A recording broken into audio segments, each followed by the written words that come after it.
Hello, and welcome to this webinar today. I would like to thank you for HASS company for the introduction, and it's a pleasure for me to share my experience with you in this webinar. Today's topic is achieving high aesthetic using amber mill and also amber press. As you already know, my name is Cristian Petri. I'm a dental technician and I'm an oral design member. I have my dental lab in Romania, and together with my wife, we have a dental clinic, which is an oral design clinic in the middle of Transylvania in the city of Cluj-Napoca. This is my young team. It's a young family, and we try to handle simple cases to complex cases of full mouth rehabilitation. As a laboratory, we have started to work digital since 2007. Beside the lab and the clinic, we have a training center. At this moment, is dedicated only for the dental technicians, and we do different courses from analogic to digital, from standard cases to non-invasive full mouth approach. You can find us on our Facebook page, Inspire Teamwork, where you can find our courses. I was the first oral design member in Romania, and I'm always open to push the limits of the dental technology. But let's see a few questions that will be in today's webinar. And of course, you will see the answers during the lecture. The first question is, are we analog or are we digital today? The second question, can I do a non-prep full digital case with monolithic amber? Another question for today will be, how thin can I mill a monolithic veneer? At 0.1, 0.2, 0.3 millimeters can be done.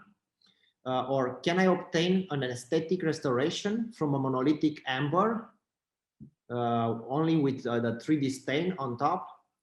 And the last question for today will be, can we adjust the translucency, the opacity, without redoing the crown? And to be able to start to answer to those questions, I would like to introduce you a little bit of the products that I use in the lab. And let's see why I have decided to use amber or HASS products when on the market are so many lithium disilicate products. First of all, you have to understand that amber is a very versatile and friendly product.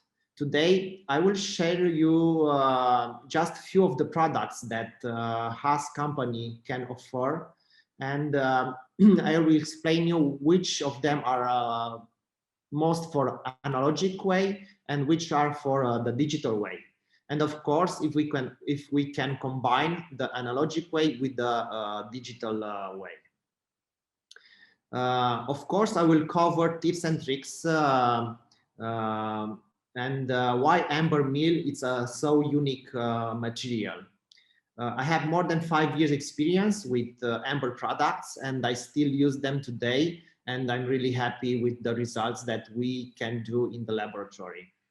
If we speak about analogic way, we have two products. We have amber press and we have also amber master. We can use those materials for crowns, small bridges, and of course for veneers. Also, we have amber Lizzy POZ, which is press over zirconia, and we can use this material when we work with zirconia and we want to have an aesthetic material press over zirconia made of lithium disilicate. If we speak about digital, I will introduce you in this webinar the amber mill, and I will explain you why amber mill is so unique. First, let's see the analogic materials. we have amber press, which is the normal press material for low fusing ceramics. Of course, we have amber master for low and high fusing ceramics. Why I like amber master? Because amber master it's more stable at high temperatures, and of course you can use it with Creation ZEF on top. If we take a closer look at the materials, we have amber press and we have amber master. If we compare with Emax Multi, and of course with GC ingots, you can see that most of the ingots from HASS have more fluorescence compared with other materials. This is a case done with amber master press, of course, and the Creation ZIF on top as a build-up material from K9 to K9.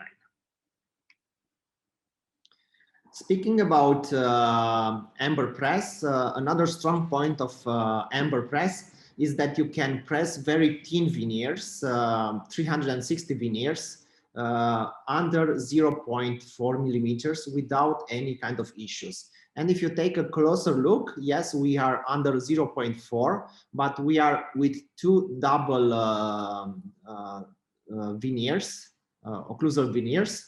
So we are under 0.2 millimeters on both of the occlusal surfaces.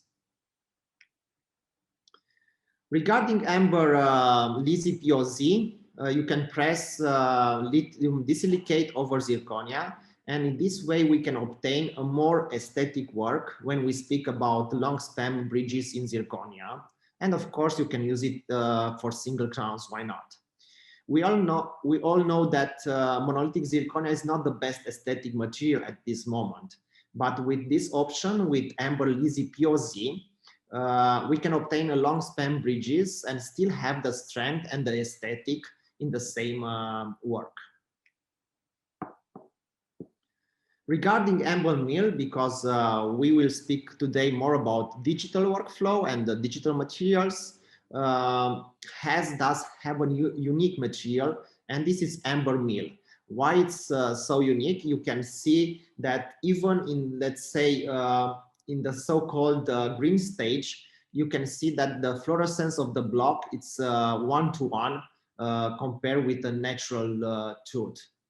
Amber mill in the so-called green stage has a transparent ambarino color, and after co-firing, you can obtain 4 different translucencies from the same block just by adding the changing the final temperature. You will see it soon later in this webinar. This is a case milled from amber mill. It's a full digital case. You can see that the veneers are really thin, and we have no issues when we speak about milling those kind of veneers and from this material. Yes, you can obtain from one single material, you can obtain 4 different translucencies from HT, MT, LT, and MO, just changing the final temperature. How does the translucency change your final work? Just changing the final temperature, let's say for HT 815, for MT 825, for LT 840, and of course the final one MO at 860. At the beginning, before milling, for example, before milling, we have a strength of 250 MPa, and after heat treatment, we obtain final restoration at 450 megapascal. Of course, you can use amber mill and amber press for all kinds of restorations, from thin veneers, tabletops, inlays, onlays, veneers, partial crowns, anterior crowns, and of course, posterior crowns. Let's see a case. This is a case with no prep monolithic veneers without preparing the teeth. This is the result. All was done here was a digital intraoral scanning, design, mill the veneers, and of course 3D stain to mimic a natural tooth. But we will see the protocol in this webinar in few minutes. For example, this is a really thin veneer, which I was able to mill it and then grind it with proper silicones at 0.1 millimeters at the margin. Another reason why I have chosen to use amber mill and HASS products is that in 2020, the National Association of Dental Laboratories from USA chose HASS, one of the 8 wow products. So those are the reasons why I like and why I use amber products. And if you want to know more about the products, a more and more important reason to choose amber, it's also this scientific study, I think was done in the University of Munich, where you can read the unique points of the products. And not only amber, also other products from Emax, GC, and other lithium disilicate on the market. But let's say long story short, if I have to quote the article, overall test results, amber press is the best over all pressable materials, including Emax press, GC, and so on. Let's see how we implement the protocol in the daily work. We'll speak today about full digital protocol using amber mill, HASS products. And let's see the first question. Are we analog or are we digital? This is today's case. It's a patient, a real case that the patient wants a little bit whiter teeth to close the diastema and to have a harmonious smile at the end. The challenge is that the patient and the dentist doesn't want to prepare the teeth and he wants to do it full digital. What we have done at the beginning, the scanning was imported in the CAD by one of my technicians in the lab, and we start to analyze the case. What we know, if we check also the literature, safety of increase the vertical dimension of occlusion, systematic review was published in 2012 in Quintessence.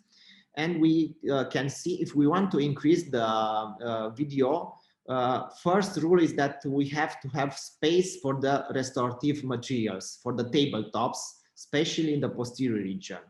And what you can see with white, it's from the literature. What you can see with other colors, it was added by me, because we know that lithium disilicate for the tabletops, we have to have around 1 millimeter for each molar to have enough strength. Second, the important rule, enhance the aesthetic to the display if the patient request. For our case, the patient request was to have a little bit whiter teeth, but without preparing them. Of course, another rule is rectifying anterior teeth relation, re-establish of physiologic occlusion for this patient. Of course, we have to minimize or avoid the need for surgical crown lengthening, minimize or avoid the need for endodontic treatment. Those are the rules from this scientific article. Of course, I added something else, minimal prep or no prep to remain in the enamel structure. But if we go to the first rule, that we have to have space for the restorative material, for the tabletops, and if we check the rule of the third, we know that if we increase the vertical dimension in the molar region with 1 millimeter, because we can check the minimal thickness that the producer recommends us, which should be 1 millimeter for the tabletops on the occlusal region, then we know we will need minimum 1 millimeter for the tabletops. And if we take the rule of the thirds and we increase 1 millimeter for the molar, we'll know that we have 2 millimeters in the frontal region and 3 millimeters at the articulator pin. And if we want to do both the upper molar and the lower molar, then we have to increase the vertical dimensions by 2 millimeters, which in my opinion is too much. The literature is demonstrating us that we can be on the safe side at 0.8 millimeters for the tabletops. In this moment, we are at 1.4, 1.5, 1.6 millimeters increase the vertical dimension for the molars, which again is too much for this case. To be on the safe side regarding the video, I have to do at 0.3, 0.2 millimeters thickness on the occlusal surface on the first molar. Can we go under those numbers and still be on the safe side? If we take in consideration that the producer is telling us that we have to be at 1 millimeter for the tabletops. Of course, again, we can check the literature and we can see an article published by Giacomo Fabri and Mauro Fradiani. And we can see that the increasing the vertical dimension of occlusion in a multi-centered retrospective clinical comparative of 100 patients with fixed tooth supported, of course also on implants, we can see that we can do it without any kind of issues. But let's go back, let's return to our case. As a start, we have received the intraoral scanning to do a wax-up and of course to study the case. The second question for today, can I do a non-prep full digital case with monolithic amber, which is our case for today? First step was the dentist scanned the patient. We imported the information in the CAD and we start to do a digital wax-up. As you can see on the first molar, we try to be really under 0.2, 0.3 millimeters because we do not have space and we just increase the vertical dimension by 0.5. And after we finish the design, it was really easy because we print the models, we printed the design and we have the ready models. Next step, the dentist did a really fast mock-up and we can see the result. The patient is really happy. We have closed the diastema. We have a natural smile. And the next step from the dentist side was just to prepare the intraoral scanning without preparing the teeth, because we realized that we have enough space, 0.2, 0.3 millimeters. And after we received the intraoral scanning, we start to prepare our digital models. We prepare each tooth to see it really good. Then let's say we prepared the margins. Even if we do not have prepared it, we have to have a finished margin of our restorations. We start to import the libraries that we used for the wax-up. We overlap everything. We compare again with our wax-up. We can see that we have enough space in the incisal third, but we do not have enough space on the vestibular side. We try to stay as close to the limit thickness of the veneers. And when we are ready with our design, we can create really fast the models. The models are ready. The STL files of the final veneers are ready. And what's really nice when we speak about digital is that when all the information is ready, in the same time we can print the models. And while the models are printed, of course, we can start to mill the veneers without waiting to have the final models. This is the holder. And what I like so much in my protocol, we use milling machines from IMS also use the latest software V5, where you can find the steps. It's really easy, just selecting the material that you want to mill. You selected the position, and the software is helping you after that really fast to proceed to the final stages. Also in the software, you will find different materials. Also, you can find amber mill. You selected the size, and then you can mill it without any kind of issues. To be able to mill lithium disilicate in the machine, you have three different burrs. One is 3 millimeter, another one is 1 millimeter at the point end, and of course you have 0.6 millimeters for the final fine details. And another good thing regarding digital is that we can check if the machine will be able to mill the final restoration correctly. We have a simulation, we can check it, and if something is wrong, we can just change it. And in this way, we can be sure that at the end, we will have a milled restoration exactly as we want it.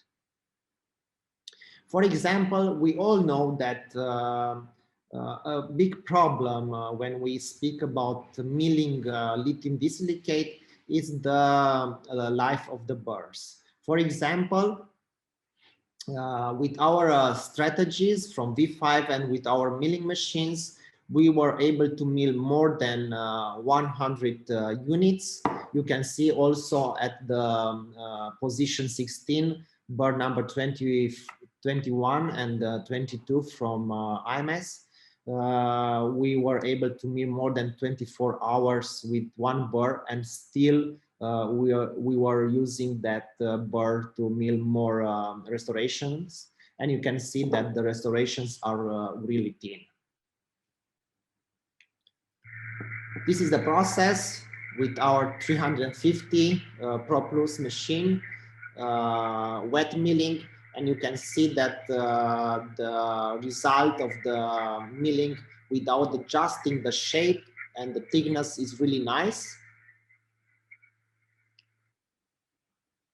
Another question for today: how thin can I mill a monolithic veneer? 0.1, 0.2, or I have to do something else? When we have started to use amber mill, we were able to mill the restorations at 0.35 without any kind of issues. And you can see the margins are really good. We have no issues. But let's go back what the producer will recommend us. When we speak about tabletops, we have to have 1 millimeters on the occlusal surface. And when we speak about the thin veneers, we can go around 0.3, 0.6. After a couple of tests, we were able to adjust the minimal thickness of the milling. And you can see that we were able to mill at 0.2 millimeters, really thin veneers with the IMS and with the V5 cam, and of course with amber mill in this case.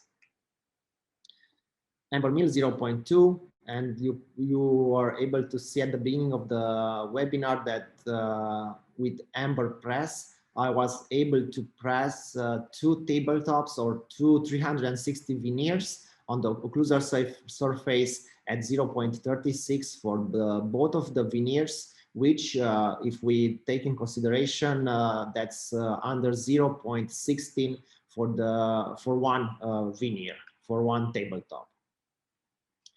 What I like at this material, and of course, if we speak about this case, is that you can see really thin veneers without preparing the teeth. You can see the margins. The margins are really perfect without chipping. And those are the veneers ready after milling. And you can see the margin I have made the zoom of the margin. The margin is perfect without chipping, really thin, without preparation. So it's possible to have a full digital case with printed model, with perfect margin, with perfect fitting, even if we do it full digital and we don't have to adjust it. The posterior crowns, you can see the morphology. It's almost perfect with the machine. It's really thin. And then from this step, we have to cut the connected sprue before we do the co-firing.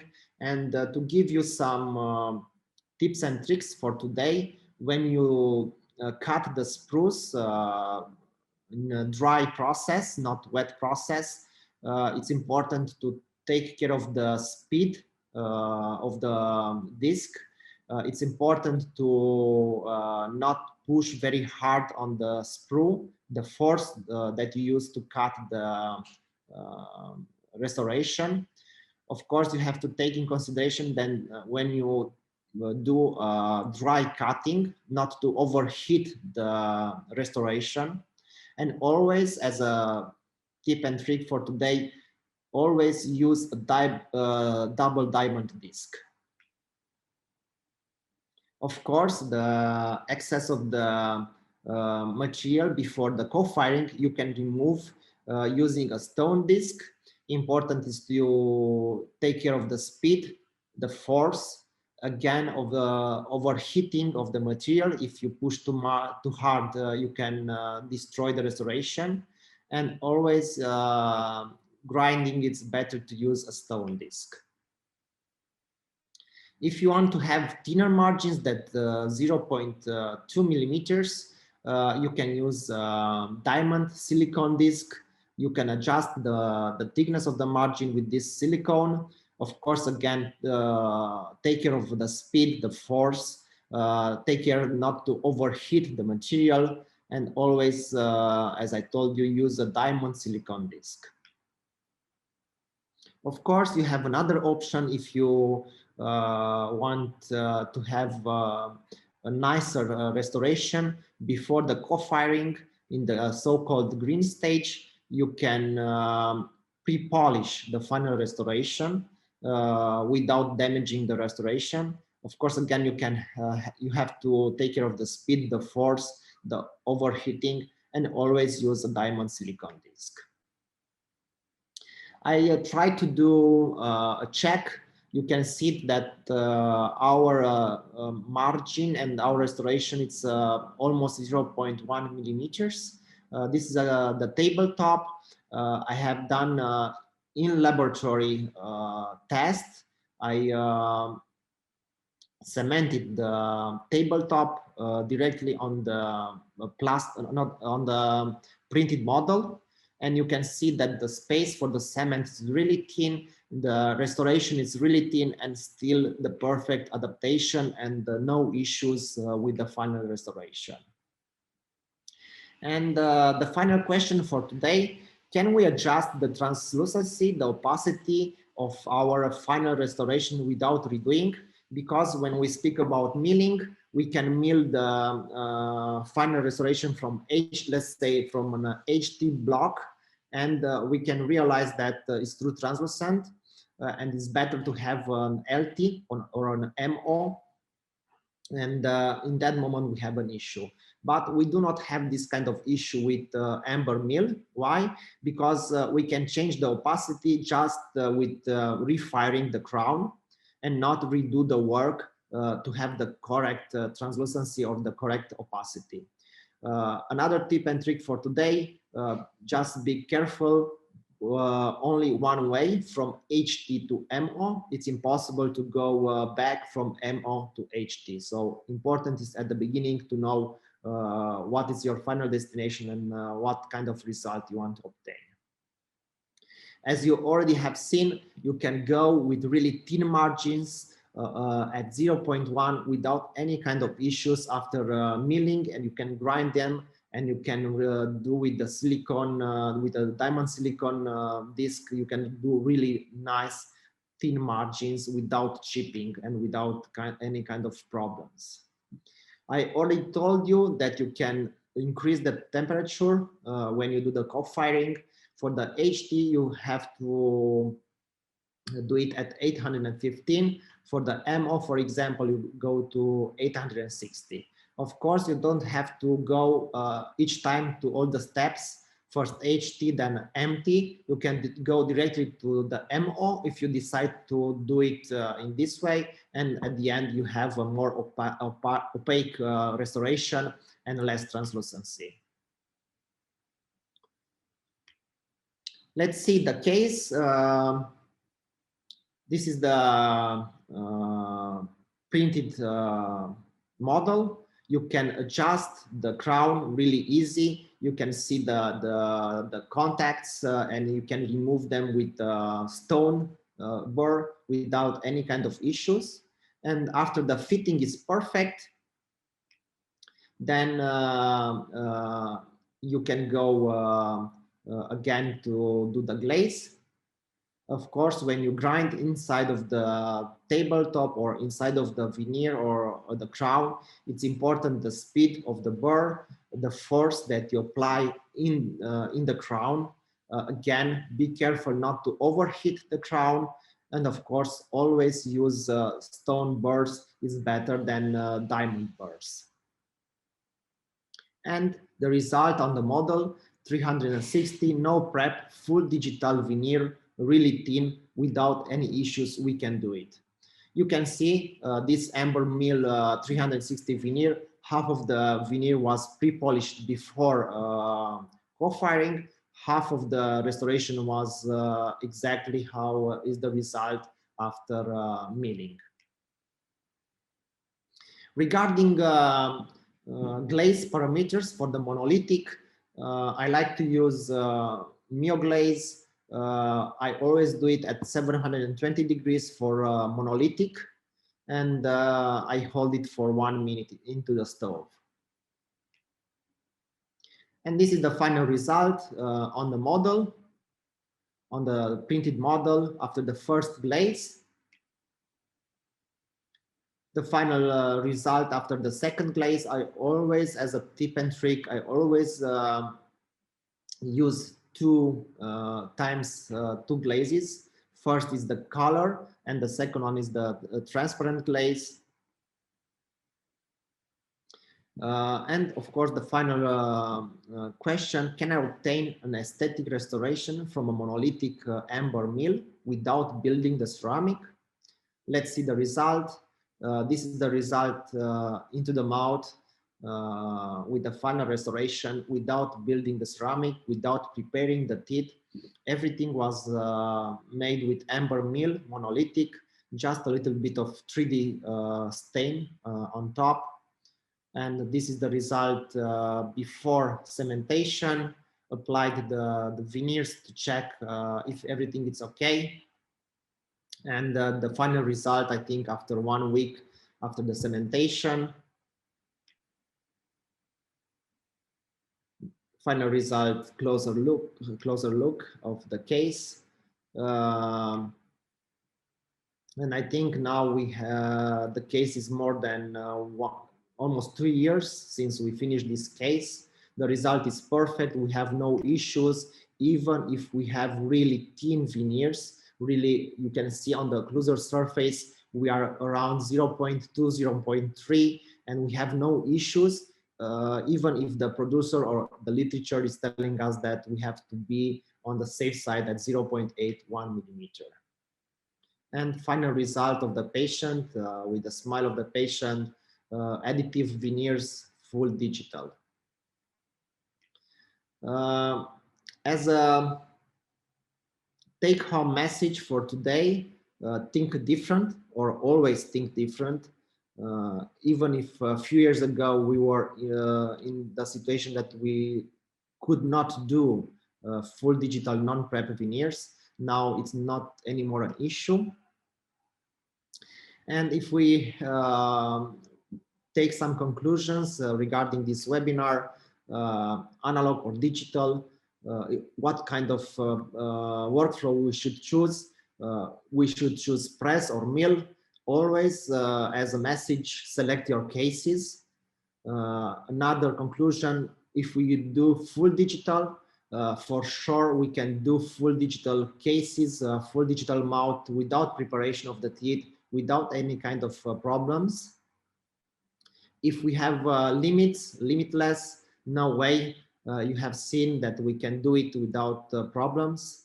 And of course, as a tip and trick, always a synergy is the final answer. Why synergy? Because even if we work full digital, we still have to use our brain, our hands. We still have to know how to do it. And this is the best way, the synergy between analogic and digital workflow.